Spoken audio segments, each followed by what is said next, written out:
Hello, my name is Gary Crabtree, and I'm a filmmaker. But more importantly today, I am a brain injury survivor.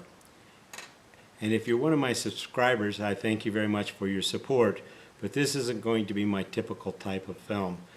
It's neither a comedy nor a music video.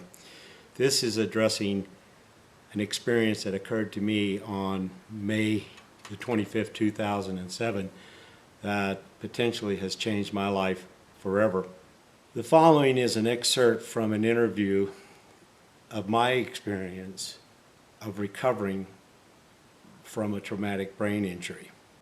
I was riding down a street and a woman just didn't see me and backed out and just took me out.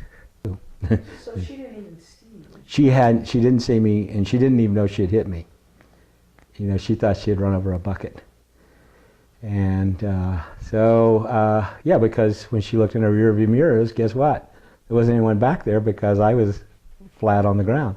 Because it knocked me unconscious, and I woke up in the hospital. And later that afternoon, probably between 4 and 6 o'clock in the evening, the doctor said, okay, we're going to release you if you can find someone that will come pick you up and stay with you and wake you every 2 hours to make sure that you're okay.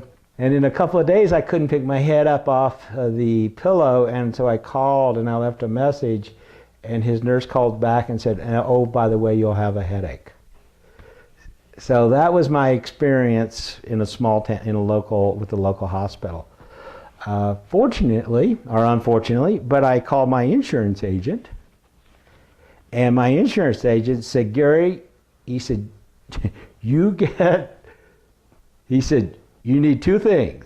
He said, you need an attorney to handle this for you, and you need a neurologist. I said, oh, no, I think you're kind of overreacting because the doctor said I'm going to be fine in 2 weeks. And he said, take my advice. Support team that I've had, because I went to a neurotherapist, and he said, Gary, he said, I don't want to concern you, but you're going to be anything but okay in a short period of time. He said, as a matter of fact, you may even get worse. And it wasn't being negative. Actually, I'm grateful, because when I started experiencing these experiences, I went back, I could think back, okay, this is part of having a head injury, as opposed to thinking, well, gee, I should be fine. It's been 3 weeks now, and I can't pick my head up off the pillow. I was having experiences. Now we're 2 or 3 months into the process. I would go into a grocery store. I could only go around the edges of the grocery store. And if I tried to go down the aisles of the grocery store, it was like somebody taking the back of my head and pushing it into the floor. I had such an immense headache, and the only conclusion I could come to is I was going insane. I'm losing my mind. Fortunately, by this time, I had been directed to a neurologist, and I thought, you're going to tell your neurologist that, who also happened to be a psychiatrist. I thought, well, maybe if I am going insane, maybe he can help out a little. 80% of your brain is used as a filter, to filter out nothing but unnecessary information that's coming in. We have 1 billion bits of information flooding in here right now. And I'm aware of most of them. Not the whole billion, but a good many millions of them. Just like TV screens on, and if there's cars drive by out here, I hear that. And the thing about the brain, it distinguishes what is important and what's irrelevant.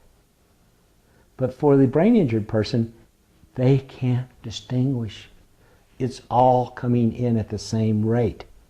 But that's why when you walk into a grocery store for a traumatic brain injury person,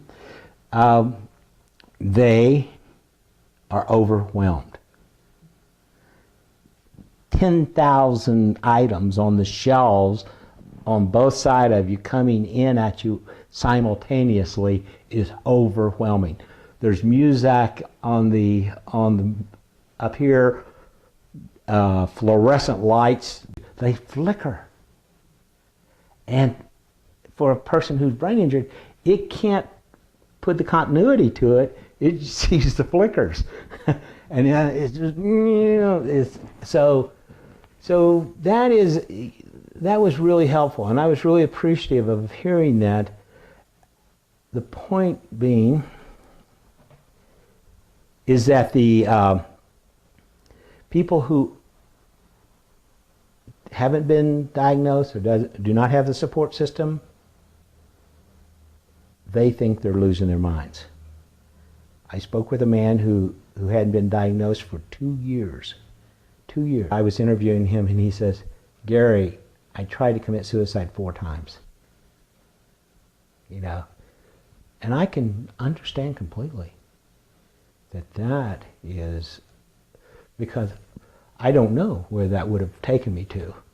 But to have that kind of experience time and time again, and for the undiagnosed traumatic brain injury survivor, this is what your world looks like. Did you understand? Did you understand like how serious it was? I didn't understand. No, I didn't understand I didn't know what a brain injury was. I had seen football players get what they call concussions on the football field, and you just assume they go over and shake it off and throw some cold water on their face and they're ready to go back out and play. And then I have heard of the football players, and certainly in recent years more and more we hear about the head injuries ending their career. You asked me what's it like, and I said, jokingly said, it's life in the weird lane, because I don't know what's going to just overwhelm me.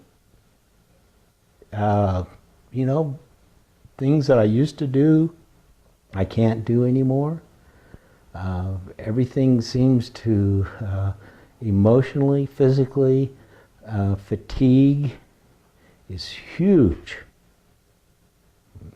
I used to ride my bicycle, sometimes 20, 30 miles a day. Now walking 6 blocks sometimes I find myself exhausted from that. I started doing some research for an attorney to kind of represent me, because I knew I was completely incapable of doing anything. That I found in my research is attorneys, particularly attorneys that know about head injuries, brain injuries, they will recognize traumatic brain injury before a doctor will, quite frequently. Because guess what? They have a lot more experience dealing with people with brain injuries than most general practitioners do. I hope the preceding interview was helpful and informative.